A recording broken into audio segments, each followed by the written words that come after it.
Welcome to the HCI family of podcasts. We're your source for personal, professional, and organizational growth and development.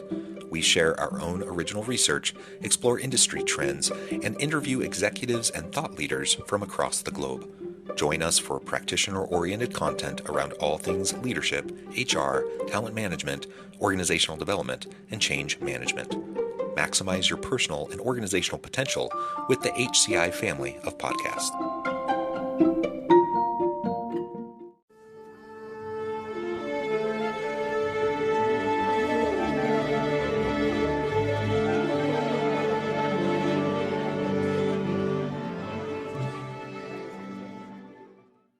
Kelly Mackin, welcome to the conversation today. Thanks for having me. Excited to be here. It's a pleasure to be with you. You're joining us from the San Diego area. I'm south of Salt Lake City in Utah. And today we're going to be talking about your new book, Work Life Well Lived, The Motives Met Pathway to No-B.S. Wellbeing at Work. I love that. I love the title. And this book is set to be released tomorrow. Today is April 1st, and I'm super excited to be able to share this with my audience, and I would invite everyone to check this out. As we get started, I wanted to share Kelly's bio with everybody. Kelly Mackin is the author of Work Life Well Lived, as I mentioned, and co-founder and CEO of the Motives Met platform and human needs assessment, which empowers people to create their best work life and workplace. Kelly's journey from ill-being to well-being at work ignited her passion and dedication for helping people create health and happiness in their lives through a unique blend of skills. And I could go on, but I'm going to pause there. Kelly, anything else that you would specifically like to highlight from your background, personal context, or regarding your company before we dive on into the broader conversation around your book? No, I think that was a fantastic intro. We can leave it at that. Wonderful. Well, I always like to start when talking about a book, kind of with the foundation of the kind of how, why and how, like why this book, why now, and how did you come about to write this book at this time? Well, this book has been a long journey that really started back to when I was a kid. And I grew up watching my mom experience such extremes in her work life. She was senior VP of one of the largest global ad agencies, one of like the first women VPs. And to me, she was just the epitome of success. And she loved the work that she did. I mean, it gave her such confidence and joy and really lit her up. But then her company got bought out and everything changed. And I just saw her as a kid go through such stress and work trauma and be in such a toxic environment to where she would get physically sick before work. But unfortunately, so many of us kind of hold the belief that that's just the way it is. And I'm so happy to say that that's changing more and more every day. But then I ended up on that same path, like my mom. And I call the work environment, I was in like Mad Men for modern times. I mean, it was wild. I look back now and think about the environment I was in. And when you're outside of it, of course, it's a lot easier to have the clarity. But at the time, I just felt like this was something I had to put up with. And that one day, maybe with enough blood, sweat, and tears, I could earn health and happiness at work. That, it was a privilege and not a right. So I had a big wake-up call once I hit some real lows. And that really propelled me on a whole journey towards well-being in my life, both personally and professionally. And then it was around 2017 where my mom and I were actually thrilled. We're like, hey, they're using the words work and well-being in the same sentence. This is wild. This wasn't the case not that long ago. But we went, why is stuff still so bad then? Like, why is ill-being at work still skyrocketing? And this was even before the pandemic. And, part of our background is in quantitative human behavior research. So just out of our research curiosity, we started to research what even is work well-being. And that's really what ignited the whole path to get to where we are today and to write this book. Yeah, awesome. Thank you for that background and sharing a little bit about your story and why this is so personal to you. I think that always makes books like this more compelling. And you just mentioned the research that you've been involved in, and maybe we can now dig into that a little bit more. Tell us more about that research around well-being and kind of what your focus has been up to this point.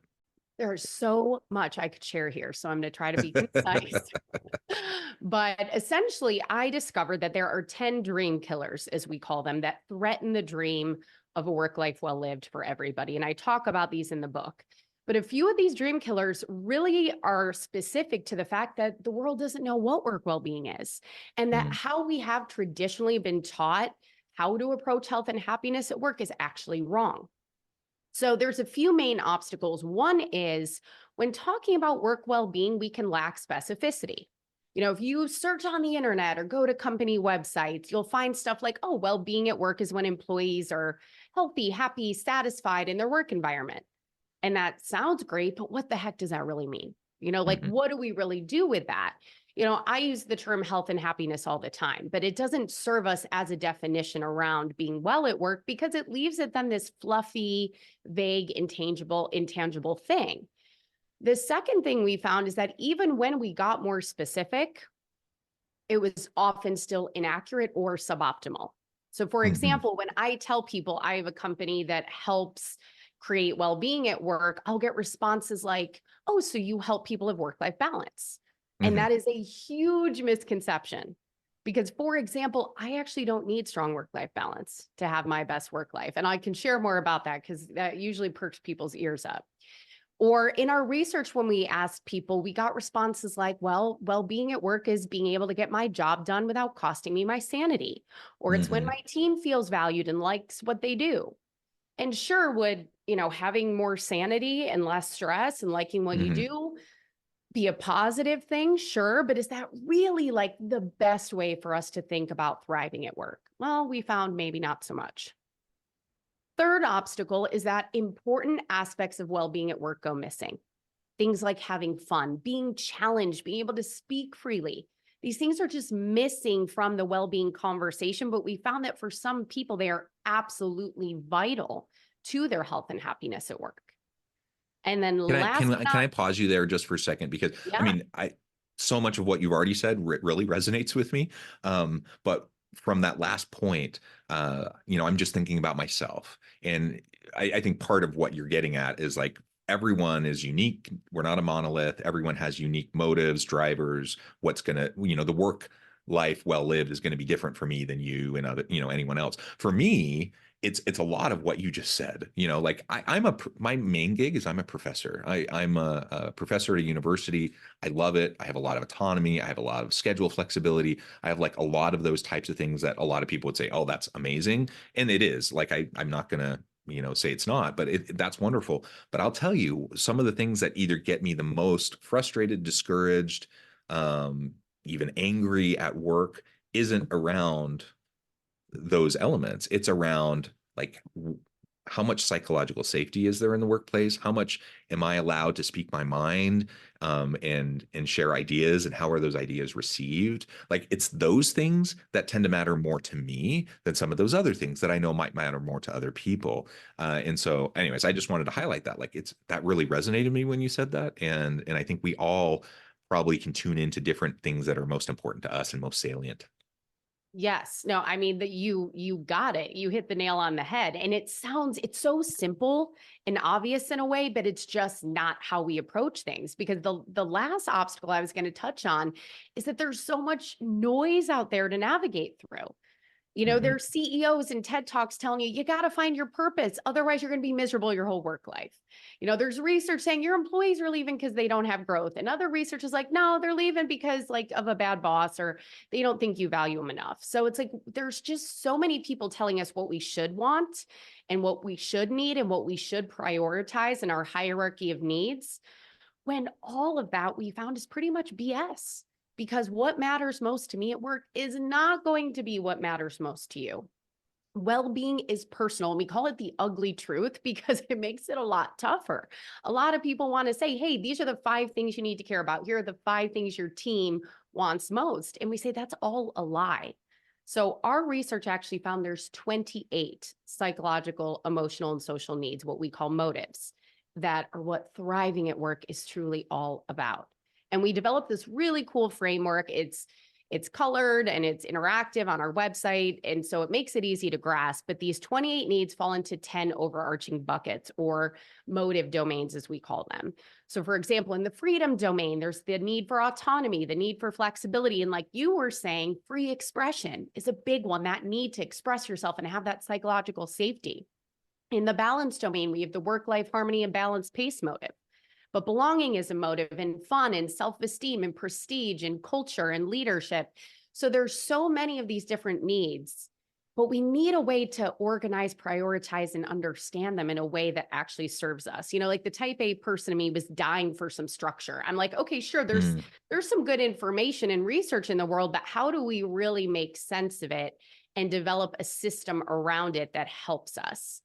And, given our research found that well-being is personal and that we have different well-being drivers, that's what led us to develop our human needs assessment so that people could really get clarity and have this spotlight on the needs that matter most to them. So when you take our assessment, you uncover your top 5 motives that are the biggest influencers on your well-being at work today.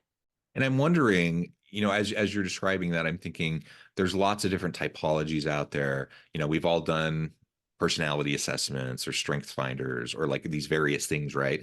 And I think they're all super useful because they can really catalyze self-reflection and help you better understand yourself. And one of the challenges is sometimes that people become overly dogmatic around them. And then all of a sudden, instead of it just being a self-reflective tool, now I'm using it as something where I'm saying, I'm kind of like judging people around me or like trying to like put people into a box.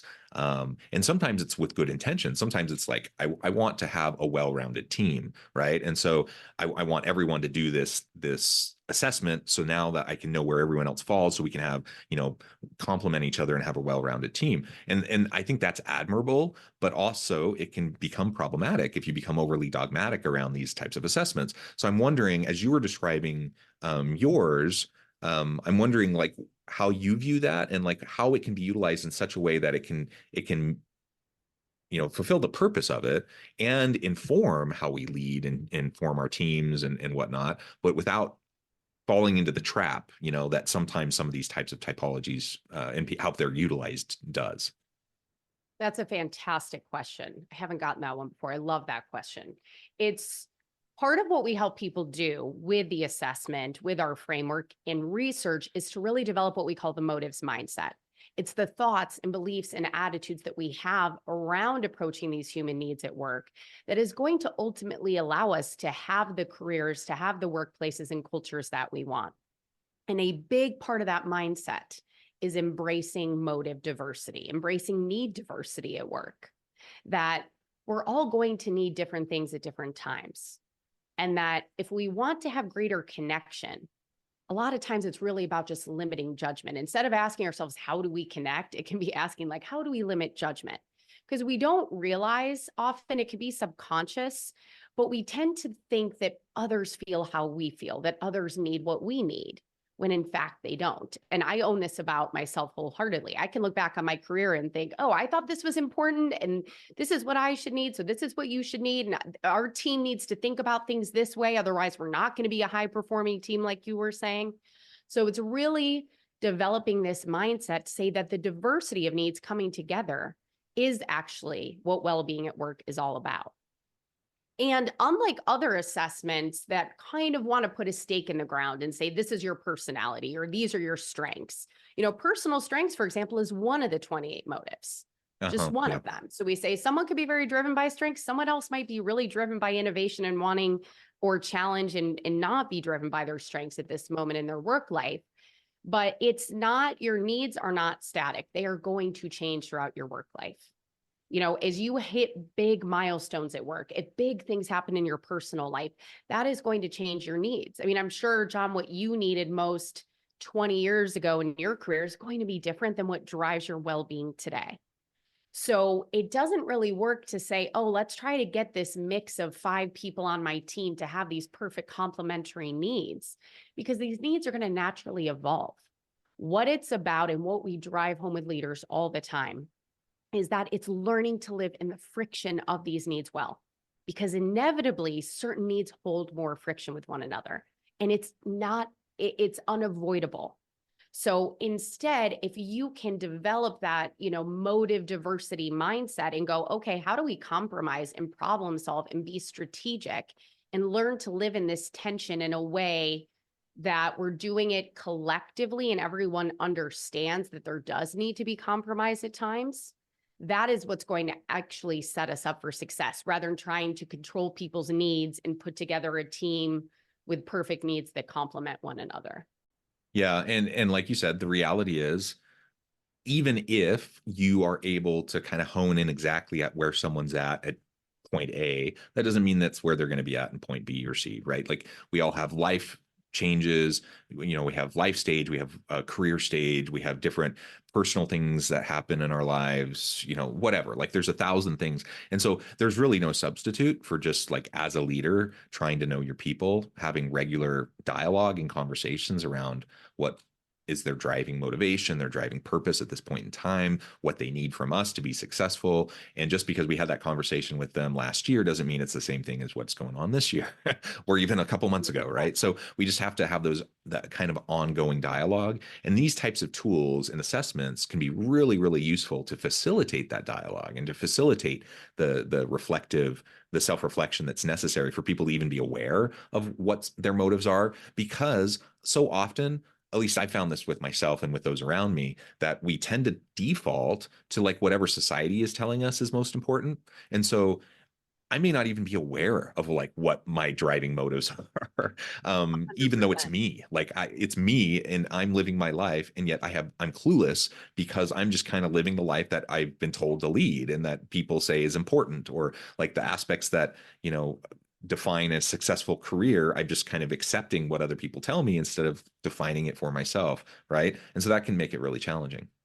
Super challenging. There's this great quote by the psychologist Seth Gillian that says, knowing our needs doesn't guarantee that they'll be met, but it does raise the odds in our favor. And then we can do the important work of honoring our needs. Because that's 100% what we found through our research is that people just aren't always aware. And we're all busy. We're just trying to get through the day. We're not mindful of these motives at work. And we Hmm. all have blind spots. I had to laugh. I helped build the algorithm in the assessment, and I had a good guess of what 2 of my 5 motives would be. But I didn't know what my other 3 top motives would be. And one was a complete surprise and kind of felt like a slap in the face, which was the security motive. Because I'm like anybody who knows me knows I'm an entrepreneur, I'm a risk taker, I'm an adventurous soul. And when I saw security as a top motive, I was like, what? That felt so out of character. But I realized it was showing up in my top 5 because it was weak. It was my weakest moment at the time. It was the need that was not met that really needed my attention because I was leaving the comforts of my career behind to start Motives Met and go on this scary journey. So there was fear and doubt, and that was kind of holding me back. I had 1 foot in, 1 foot out. And so I had to really have like this, we call like carefrontation with yourself and go, okay, how am I going to better meet this motive? What am I going to do? And that's one of the, beautiful parts of assessments like this. It helps to really facilitate that self-reflection. It helps you to go, okay, how am I going to develop an action plan and really start to strategize so that you're empowered to make changes in your work life for the better. Yeah, I love that. Well said. Okay, so let's talk now just a little bit about like from your book or just more generally around your business and the work that you do. What advice would you give to leaders who want to amplify mental health and happiness and create a people first culture within their organization, recognizing that we have all these different people with all these different drivers and motives and things that they bring to the table? That's not an easy thing to accomplish. And would you have any suggestions around like maybe 2 or 3 specific things that people can start to try to do to move the needle? Well, I think a big one, just in terms of like people first, is really, again, embracing this mindset that people first equals needs first. And, Mm, our research shows need satisfaction is what equals job satisfaction. So it's the numbers are startling. When people have their motives met at work, not only are they more likely to stay now, but they are so much more likely to stay for the long haul. So, mhm. people talk about people first and it gets kind of thrown around as this buzzword, but it gets void of that clarity of what does that mean. So it's you as a leader taking a step back, looking at these 28 needs and going, which ones are thriving? Which ones are suffering? Why is that? And which ones are most important to the people on my team? So that's a really critical part. Second thing I would say that has been so monumental with some teams we have worked with is empowering as a leader everyone to co-create well-being at work together. Mm. because it's tough for leaders. They get it hammered in their heads. You need to take the lead on creating well-being and mental health and happiness for your team and a great culture and all these things. And yes, you have a huge responsibility as a leader, but a big part of that responsibility is actually sharing that accountability and responsibility. Because at the end of the day, the degree that any of these needs are going to be met at work is going to be dependent on everybody. So we say that well-being at work happens when individuals and work peers and leaders show up for one another and each other in meaningful ways to keep these needs healthy. So you need to tell everybody, hey guys, there's 28 needs. This is tough. There's going to be friction. Everyone's got to show up and care about these things. And what's really cool about that, what happens is people start to have compassion for you. Your team starts to see, oh yeah, this is kind of tough. This isn't going to be perfect. There's give and take. This is a tough thing in our culture to figure out. So that's been a really huge thing that can help you move the needle. I would say motive diversity, we touched on it, but reflect as a Hmm. leader. Which of these motives are you judging that maybe your team has? Where do you maybe have biases yourself because something is more important to you, or you're just not thinking about something because it's less important to you? So that's really critical. And the last quick thing I will mention is that you need to take a personalized approach, not Hmm. a one size fits none approach that just doesn't work. Each person on your team is different. I had a leader tell me, oh, I work really, really well with my teams on their goals and their growth. Every quarter we sit down and we talk about it. And I said, that's great. That's fantastic. But growth is one of the 28 needs. So what about the other 27? Are you having conversations about those? Do you know who's in a growth spurt period and who isn't? So those would be probably the big four I would recommend. Yeah, the individualized nature of it is just so important. And like you said, as a leader, despite whatever our best intentions may be, it can be so easy to just have our blind spots and have our own biases impact, how we're being with the people around us. Just because something's important to me doesn't mean it's as important to somebody else, or vice versa, right? We just have, and one of the pet things that I am always concerned about that frustrates me more than anything else, that may not even register for other people. And so that's a hard thing to admit and to swallow, and then to do the hard work of just like knowing your people and having the dialogue on a regular basis so that you can better understand those things and then be willing to address them, to work with your team collectively, like you said multiple times, so that we all have ownership in this. We can all do this together. That is super key. It's not rocket science, but it's hard because we have to be consistent. We have to be committed to doing this, and it means one size doesn't fit all, despite what we always try to do. Like humans in our brains, like we try to put people into buckets and we try to categorize things, and it's so easy when we can say, here's a 5-step checklist of like how we can make everyone happy at work. That's what we want. That the problem is that doesn't work, and so we have to be able to acknowledge that, and then we have to be able to just personalize it. And there's no substitute for that intentionality and specificity. Yep, absolutely. You have to walk the path. As we say, in the book, I give you the No-B.S path. It's to understand, be mindful of, evaluate, communicate, and then ultimately meet these motives, developing an action plan, sharing your motive stories around them. So if you walk the path, you're going to get there. But, we always say we're not going to sell you on some kind of false narrative of just go do these few things. And that's what you need to do, because we know from our research, it just doesn't work. Yeah, I appreciate that.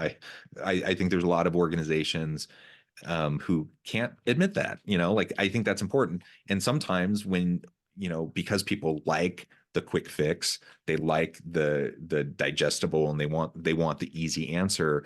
Sometimes it can be really attractive to us in our businesses to just try to sell them that snake oil, and that's not actually going to do anything. It's not going to help them. It might make us money, but it's not going to help them to find success in life. So I Yeah. appreciate your approach there.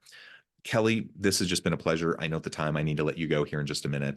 Before we wrap things up for today, I just wanted to give you a chance to share with the audience how they can connect with you, find out more about your work, your team, and where they can find your book, and then give us a final word on the topic for today. So you can check us out at motivesmet.com. You'll be able to see the framework there. You'll be able to check out the human needs assessment. But what's really cool is if you buy the book, you get a free code to take the assessment, which is a $20 value, which is awesome. So then when you go through the book, you're really doing it through the lens of your top 5 motives, which is super cool. And you can get the book anywhere books are sold. And I'm very active on LinkedIn. You can find me Kelly Mackin. And I'm also on Instagram, Kelly Mackin _motives met. And I think the final word to leave you with is that what I've heard time and time again that's really awesome about engaging with us in this pathway to well-being is that people feel empowered in a new way they've never felt before, because this is a totally new approach to well-being at work. And you feel like you have the real clear steps to get you towards that attainable dream of a work life well lived.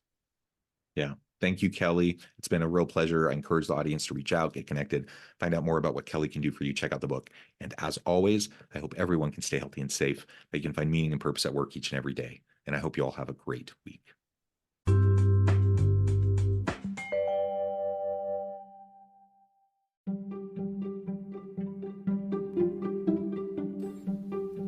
Thanks for joining us for this episode of the podcast.